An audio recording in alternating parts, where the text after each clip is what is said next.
पाहताय महाराष्ट्रातील सर्वात जलद news network Maharashtra police news 24। दिनांक 24/4/2026 रोजी पुसद शहरात ट्रॅफिक पोलीस अधिकारी चौधरी साहेब यांच्या नियंत्रणाखाली तसेच त्यांच्या ट्रॅफिक पोलीस कर्मचाऱ्यासह महत्त्वाचा निर्णय घेण्यात आलाय। आजपासून पुसद तालुक्यात दुचाकी चालकांसाठी हेल्मेट वापरणे सक्तीचे करण्यात आले आहे। जे कोणी आजपासून हेल्मेटचा वापर करणार नाहीत त्यांच्यावर दंडात्मक कारवाई करण्यात येणार आहे। वाढत्या अपघातांच्या पार्श्वभूमीवर हा निर्णय पोलीस प्रशासनाने घेतला असून पुसद ट्रॅफिक पोलिसांकडून याची कडक अंमलबजावणी केली जाणार आहे।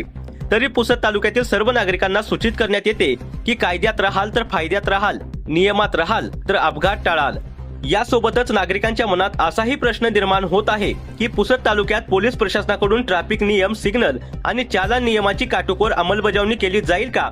चला याबाबत त्यांच्या तोंडूनच सूचना ऐकूया। आणि त्याच्यामध्ये 40 लोक अपघातामध्ये मरण पावलेले आहेत। किरकोळ ऍक्सिडेंट किंवा जास्त दुखापत झालेल्याचं प्रमाण त्यापैकी अजून वेगळं आहे, पण दुचाकीच्या ऍक्सिडेंट मध्ये मरण पावलेल्यांचं जे प्रमाण आहे ते 40 आहे। आपल्या प्रत्येक फॅमिलीमध्ये जो कोणी व्यक्ती आहे त्या प्रत्येकाचं विशेष स्थान आहे। त्याच्यामुळे तुम्ही सुरक्षित राहाल तर तुमची फॅमिली सुरक्षित राहील।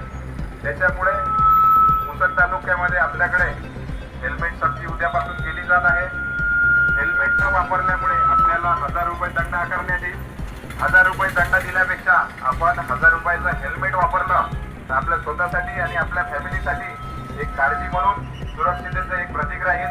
त्यामुळे माझी सर्वांना विनंती आहे की उद्यापासून हेल्मेट वापरावे आणि सदरचा जो मेसेज आहे तुमचे नातेवाईक, मित्रमंडळी यांच्यापर्यंत पोहोचवा, तसेच व्हॉट्सअप ग्रुपवर प्रसारित करा। धन्यवाद।